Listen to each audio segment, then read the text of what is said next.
अस्सलामुअलैकुम। नमस्ते, आदाब, सत श्री अकाल और हेलो। कैसे हैं आप लोग भाई लोग? बिल्कुल भी ठीक नहीं होंगे, गर्मी में ढाल पड़े होंगे, बीपी डाउन हो रहे होंगे, ओआरएस पी रहे होंगे मेरी तरह। इसकी पिछले दिनों तबीयत हो गई थी ख़राब। तो व्लॉग आप लोगों ने देखा होगा, व्लॉग्स बस सुलेमान पे नहीं देखा तो देखें जाके, वहाँ गेट वेल सून वगैरह लिख दें। अभी तो खैर काफ़ी बेहतर है। तो आज हम लोग बात करेंगे डार्लिंग प्रभास की। कल की आ गई, छा भी गई, 1000 करोड़ प्लस कर भी गई। तो जो हमारे पास टाइटल है वीडियो का, how Prabhas became a bigger superstar than Salman Khan and Shahrukh Khan. Manish चैन जो है चैनल का नाम है, जिनसे हमारे पास ये वीडियो है।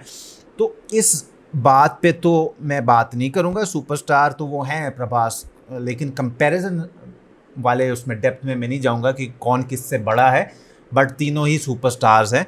सो इस वीडियो को देखते हैं कि इन्होंने कहा क्या है इसमें आखिर, और देखने के बाद फिर आपसे करेंगे डिस्कशन। Stay with us.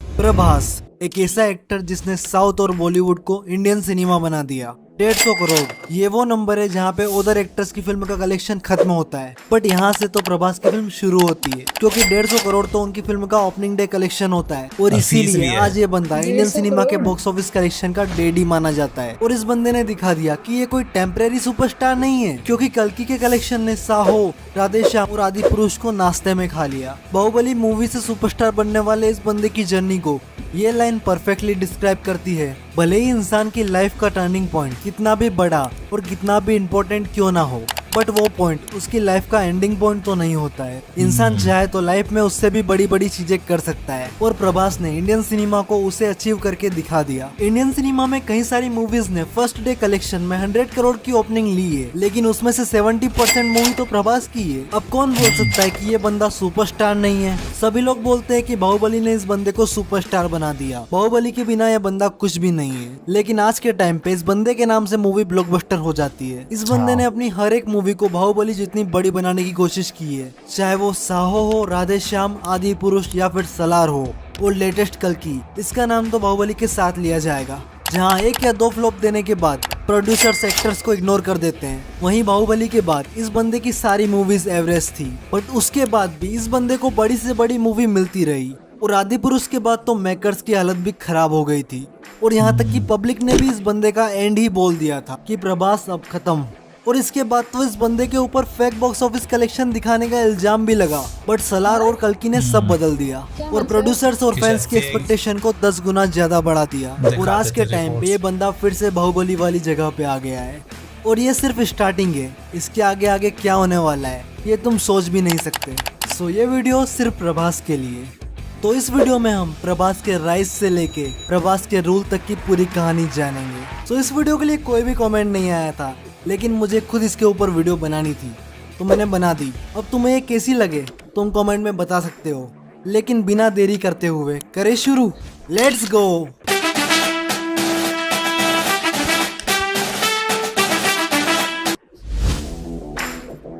अगर पूरे वर्ल्ड में साउथ सिनेमा के किसी एक्टर को सबसे ज्यादा पसंद किया जाता है तो वो बिना किसी शक के प्रभास है। लिटरली इस बंदे की फैन फॉलोइंग की कोई लिमिट ही नहीं है। आज के टाइम पे इस बंदे पे कोई भी प्रोड्यूसर आंख बंद करके भी इन्वेस्टमेंट कर देगा।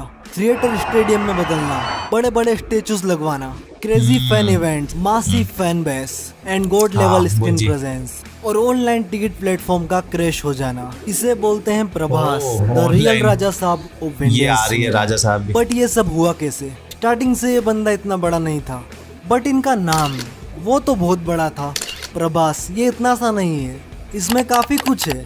उपलापति वेंकटा सूर्य नारायणा प्रभास राजू, ये इनका पूरा नाम है। और अच्छा डिसीजन है नाम छोटा कर लिया, इतना बड़ा नाम वैसे भी किसी को याद नहीं होता। 23 अक्टूबर 1979 मद्रास तमिलनाडु में इनका जन्म होता है, सिर्फ 29 फिल्मों के साथ। और देखो अदर एक्टर्स के कंपैरिजन में काफी ज्यादा कम है, मतलब सच में ये बंदा काफी अलग है, काफी ज्यादा पॉपुलर है। इनकी डेब्यूट मूवी थी ईश्वर, और इनकी पहली ही मूवी बॉक्स ऑफिस पे एवरेज रह गई। उसके बाद कई सारी मूवीज आई। 2003 में आई राघवेंद्र जो कि हो गई फ्लॉप। 2004 में आदवी रामोदू आई जो कि फ्लॉप रही। फिर चक्रम आई जो कि फ्लॉप रही। फिर 2005 में छत्रपति आई जो कि हिट हो गई। 2006 में पूर्णामी आई जो कि एवरेज रही। 2006 में योगी आई जो कि एवरेज रही। 2007 में मुन्ना आई जो कि एवरेज रही। 2008 में बुज्जी गाड़ू आई जो कि फ्लॉप रही। अच्छा, ये बुज्जी नाम यहाँ से आया। 2008 में ही बिल्ला आई मैं भी जो कि बोलने हिट वाला रही। और इसी मूवी के चलते राजा मौली ने प्रभास का कंपैरिजन ऋतिक रोशन से किया था और बोला था कि ऋतिक रोशन की धूम 2 मूवी प्रभास की बिल्ला मूवी के सामने पानी कम चाय है। 2009 में एक निरंजन आई जो कि फ्लॉप हो गई और 2010 में डार्लिंग आई जो कि एवरेज रही और ये बंदा डार्लिंग बन गया। और यहाँ तक ये बंदा एक गुड एक्टर ट्रेंड कर रहा था और थोड़ा थोड़ा पॉपुलर भी हो रहा था। और इन सालों में इस बंदे की वर्षम, मुन्ना, बिल्ला, डार्लिंग काफी ज्यादा पॉपुलर रही। और इसके बाद वाला टाइम इस बंदे के लिए गोल्डन टाइम बोला जाता है। 2011 में आई मिस्टर परफेक्ट हिट। 2011 में ही आई रेबल और यहीं से इस बंदे को रेबल स्टार नाम मिला। और 2012 में दनिकाइना रेडी आई जो कि सुपर हिट रही। 2013 में मिर्ची आई जो कि सुपर हिट रही। 2014 में एक्शन जैक्शन जो कि फ्लॉप रही। 2015 में Baahubali the beginning blockbuster movie. 2017 में बाहुबली 2 द कंक्लूजन ब्लॉकबस्टर। इस टाइम पीरियड में प्रभास की बड़ी बड़ी मूवीज रिलीज हुई जिससे ये बंदा साउथ से सीधा पैन इंडिया सुपरस्टार बन गया। इस बंदे के लिए सबसे बड़ा टर्निंग पॉइंट रही बाहुबली सीरीज जो कि इसी टाइम रिलीज हुई थी और प्रभास की सुपरस्टार बनने की शुरुआत भी यहीं से हुई थी। बाहुबली वो पहली फिल्म बन गई थी जो कि पैन इंडिया रिलीज हुई थी और इसके पहले पार्ट जो कि 2015 में रिलीज हुआ था उसने वर्ल्ड वाइड 600 करोड़ की कमाई करी थी और दूसरे पार्ट जो कि 2017 में रिलीज हुआ था उसने 1800 करोड़ की कमाई करी थी। और यहीं से ये बंदा साउथ एक्टर्स की भीड़ से काफी अलग निकल चुका था। पर 2019 आते आते सब कुछ बदल सा गया था। ऑलमोस्ट सभी को लग रहा था कि बाहुबली के बाद प्रभास की और बड़ी बड़ी मूवीज आएगी जो कि बाहुबली का रिकॉर्ड भी तोड़ेगी, इसीलिए पब्लिक की एक्सपेक्टेशन काफी ज्यादा थी। बट प्रभास की किस्मत को और ही कुछ मंजूर था और यहाँ से इनका डाउनफॉल शुरू हो गया। सो प्रभास का डाउनफॉल एरा शुरू हुआ साहो से। साहो मूवी को देख के पब्लिक को ऐसा ही लगा कि अबे ये तो पूरी की पूरी बॉलीवुड मूवी है। पहला तो मूवी की एक्ट्रेस श्रद्धा कपूर और दूसरा फिल्म को साउथ से एरा तो नॉर्थ में प्रमोट किया गया। लिटरली इसके हिंदी सॉन्ग्स आज भी सुपर हिट है but movie he super hit नहीं हो पाई और फैंस काफी ज्यादा डिप्रेस हुए। इसमें गलती प्रभास की बिल्कुल भी नहीं थी। क्यों आगे बताऊंगा। फिर आई राधे श्याम। मेकर्स ने इस मूवी से पैन इंडिया जाने की कोशिश करी बट टॉपिक ही गलत था, फ्यूचरिस्टिक था बट कहानी और कॉन्सेप्ट का एग्जीक्यूशन सही तरीके से नहीं हो पाया। और प्रभास की हिंदी डबिंग पब्लिक को इतनी बुरी लगी कि मूवी एवरेज बन के रह गई और प्रभास फिर से वहीं आ गए जहां से उन्होंने शुरू किया था। फिर आया 2023। प्रभास का कमबैक मिशन अभी भी चालू था लेकिन अब की बार मेकर्स और प्रभास काफी जरा कॉन्फिडेंट थे, काफी जरा सीरियस थे। टॉपिक रामायण का था, टी सीरीज का प्रोडक्शन था यानी पैसा पानी की तरह लगेगा और ऐसा ही हुआ। मूवी का बजट था 700 करोड़। डायरेक्टर साहब ओम रावत, उनको उम्मीद थी कि हम बाहुबली का रिकॉर्ड तोड़ेंगे बट इन्हें कहाँ ही पता था आदि पुरुष के फेलियर के सामने साहो और राधे श्याम तो बच्चे लगेंगे। आदि पुरुष के साथ क्या हुआ लिटरली सभी को पता है। मेकर्स को बहुत सुनना पड़ा बट एक इंसान को बिल्कुल भी नहीं सुनना पड़ा, सैफ अली खान को। ये बंदा कब पतली गली से निकल गया किसी को पता नहीं चला। प्रभास के फैंस काफी जरा गुस्सा हुए, ये क्या हो रहा था उनके सुपरस्टार के साथ। आदि पुरुष मूवी सिर्फ बॉलीवुड इतिहास की नहीं बल्कि पूरे इंडियन सिनेमा की सबसे बड़ी फेल्योर बनी और प्रभास का स्टारडम धरा के धरा रह गया। यहाँ तक कि लोकल ऑडियंस और प्रभास के फैंस ने भी प्रभास के स्टारडम पे शक किया बट फिल्म मेकर्स ने बिल्कुल भी शक नहीं किया क्योंकि उन्हें पता था ना अगर प्रभास की मूवीज नहीं चल रही है तो आखिर इसमें गलती किसकी है और उन्होंने इसे ठीक कर लिया। इन दिनों ही मूवीज के न चलने का रीजन सेम था, प्रभास की बात नहीं कर रहा। Bad concept, bad filming and bad presentation. चाहे तुम साहो को देखो या राधे श्याम और आदि पुरुष, कॉन्सेप्ट का एग्जीक्यूशन कितना रॉन्ग था, राइटिंग उससे भी बुरी, कुछ भी सॉन्ग्स, कुछ भी डायलॉग्स, इन्होंने फिल्म का प्री प्रोडक्शन बिगाड़ दिया। अगर राइटिंग और कॉन्सेप्ट ही अच्छा नहीं है तो शूटिंग कहाँ से अच्छी कर लोगे। बैड डायरेक्टर्स ने इन मूवीज को फेल कर दिया। आदि पुरुष जैसी मूवी बनाने के बाद में मेकर्स इतना कॉन्फिडेंट थे कि उन्होंने मूवी देखने के लिए हनुमान जी को बुला लिया और धर्म के नाम पे मूवी बेची। लिटरली इन मूवीज से मेकर्स का गोल सिर्फ एक ही था, प्रभास के साथ मिलके बाहुबली की सक्सेस को रिपीट करना और पैसा कमाना। अच्छी मूवी इन्होंने एक्चुअल में बनाई नहीं थी ना, इन्होंने अपना प्रोडक्ट निकाला बस। और इसी डाउनफॉल को रोकने के लिए अब प्रभास सीरियस हो चुके थे 100% सक्सेस रेट वाले डायरेक्टर के पास। अब इस बंदे को सक्सेस भी चाहिए थी और इज्जत भी। और 2023 का एंड, ये वो टाइम था जहाँ से शुरू हुई प्रभास की कमबैक जर्नी।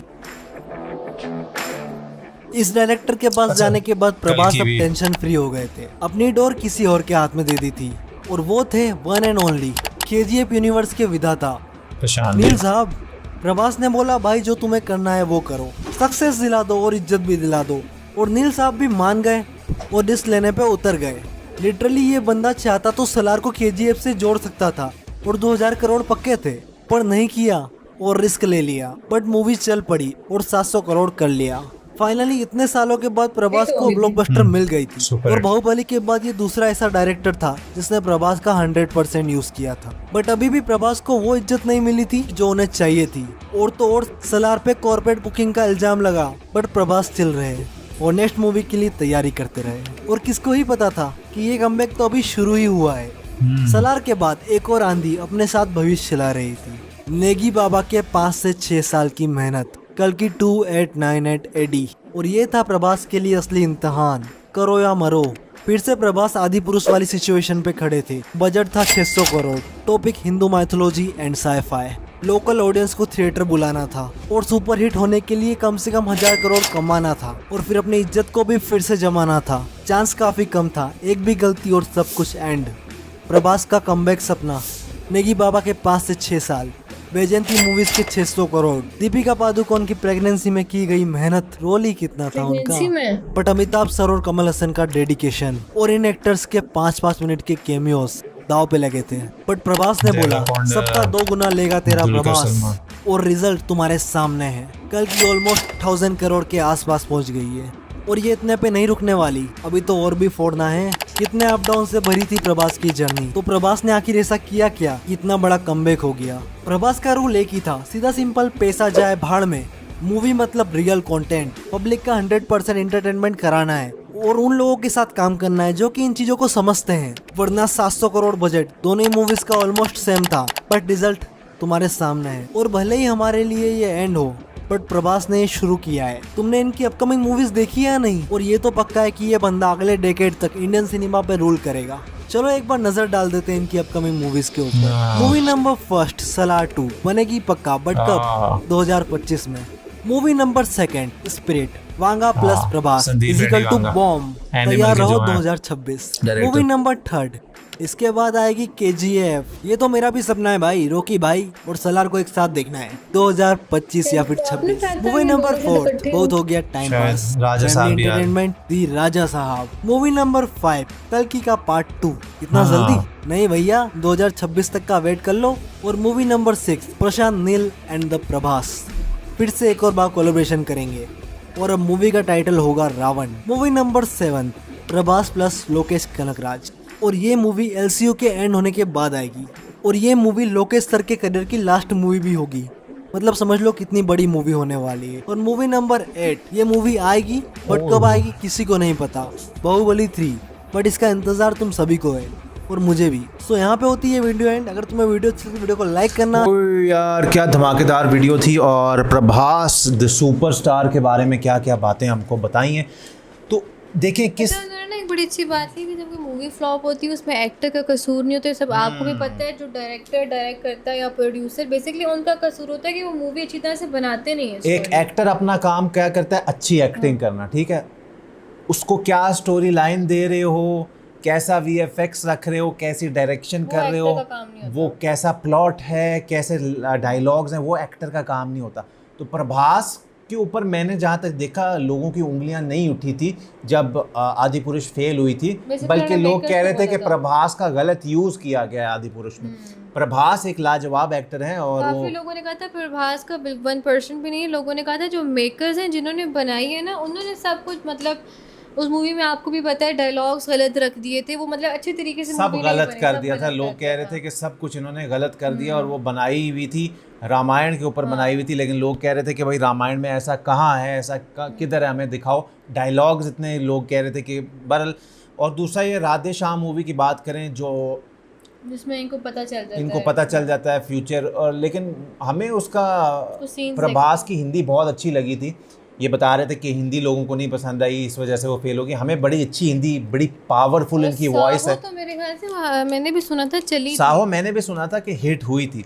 बाकी इन्होंने बताया कि जब प्रभास नए नए आए थे, इनकी कितनी movies in the line flop हुई थी, लेकिन प्रभास ने हिम्मत नहीं हारी। कुछ हिट भी हाँ, हुई थी इनकी मूवी बिल्ला का मैंने भी बड़ा नाम सुना हुआ, जिसमें एस राजामौली ने बोला था कि ऋतिक रोशन की धूम 2 को ये खा जाएगी मूवी, और फिर उन्होंने कास्ट किया था इनको बाहुबली में, और फिर तो प्रभास ने कभी पीछे मुड़ के देखा नहीं।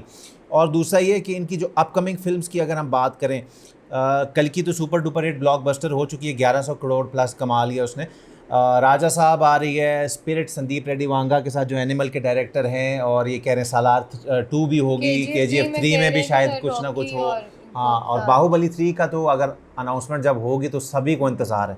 तो प्रभास नो डाउट बहुत बड़े सुपरस्टार हैं, और इन्होंने बाहुबली के लिए अपनी ज़िंदगी के 4 से 5 साल दिए थे, और उस 5 सालों में इन्होंने एस राजामौली के साथ शूट किया, एक और मूवी साइन नहीं की, जबकि ये कर सकते थे और मूवीज़। इन्होंने उसी पे ही टाइम लगाया और उसकी मेहनत फिर सामने आई थी।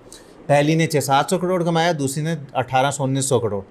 सो यार मज़ा आ गया देख के। आई होप आपको भी अच्छा लगा होगा। जितने प्रभास फैंस हैं उन्होंने लाइक भी करना है, कमेंट भी करना है और शेयर भी करना है अगर अच्छा लगा तो।